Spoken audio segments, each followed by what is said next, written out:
കണ്ണിനും കാതിനും മനസ്സിനും കുളിർമയേകി അറിവും നിറവും തീർത്ത് പുതുമയും വ്യത്യസ്തമായ രീതിയിൽ സാഹിത്യോത്സവം സംഘടിപ്പിച്ചു. കലാകുവൈറ്റ് ഒരുക്കിയ പ്രഥമ ലിറ്ററേച്ചർ ഫെസ്റ്റിവൽ സാഹിത്യപ്രേമികൾക്ക് തികച്ചും വ്യത്യസ്തമായ അനുഭവമായിരുന്നു. ഏപ്രിൽ 24-25 തീയതികളിൽ കുവൈത്തിൽ സംഘടിപ്പിക്കപ്പെട്ട പ്രഥമ സാഹിത്യ സംവാദ മേളയായ കലാകുവൈറ്റ് ലിറ്ററേച്ചർ ഫെസ്റ്റിവൽ സാഹിത്യപ്രേമികൾക്ക് വേറിട്ട അനുഭവമായി മാറി. ഫെസ്റ്റിവൽ നഗരിയിലേക്ക് എത്തിച്ചേരുന്നവർക്ക് സാഹിത്യത്തോടും പുസ്തകങ്ങളോടും ഇഷ്ടം തോന്നും വിധം വിവിധ ദൃശ്യവിരുന്നുകൾ ഒരുക്കിയിരുന്നു.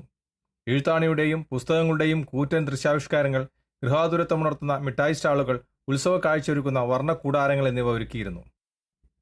പ്രശസ്ത എഴുത്തുകാരായ Benyamin, Ashokan Cheruvil, Haridas Savithri, Priya Vijayan Sivadas, Kairali TV executive editor Sarathchandra എന്നിവർക്കൊപ്പം കുവൈറ്റിലെ എഴുത്തുകാരുടെയും സാഹിത്യ സംവാദ സെഷനുകൾ നടന്നു.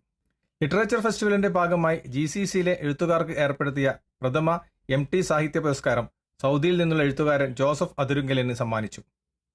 ഒപ്പം ഫെസ്റ്റിവലിനോടനുബന്ധമായി നടന്ന വിവിധ മത്സരങ്ങളുടെ സമ്മാന വിതരണവും നടന്നു. കുവൈറ്റിൽ നിന്നുള്ള എഴുത്തുകാരുടെ പുസ്തക പ്രദർശനങ്ങൾ, പുസ്തക പ്രകാശനം, ആർട്ട് ഗാലറി എന്നിവ ഒരുക്കിയിരുന്നു. തുഞ്ചത്ത് രാമാനുജൻ എഴുത്തച്ഛൻ മുതൽ മുരുകൻ കാട്ടാക്കട വരെയുള്ള പ്രമുഖ കവികളുടെ കാവ്യങ്ങൾ ചേർത്തിണക്കിയ കലാപ്രവർത്തകർ അവതരിപ്പിച്ച കാവ്യശില്പം കാവ്യ വൈഖരി കേരളത്തിന്റെ സാംസ്കാരികവും മതപരവും രാഷ്ട്രീയപരമായ നവോത്ഥാനത്തിന്റെ മനോഹരമായ കാഴ്ചയായിരുന്നു.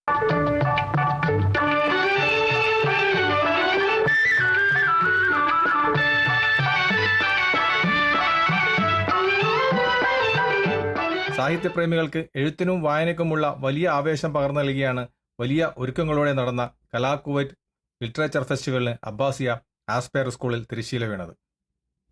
കുവൈത്തിൽ നിന്നും കേരള വിഷന് വേണ്ടി IV സുനേഷ്, വെങ്ങര.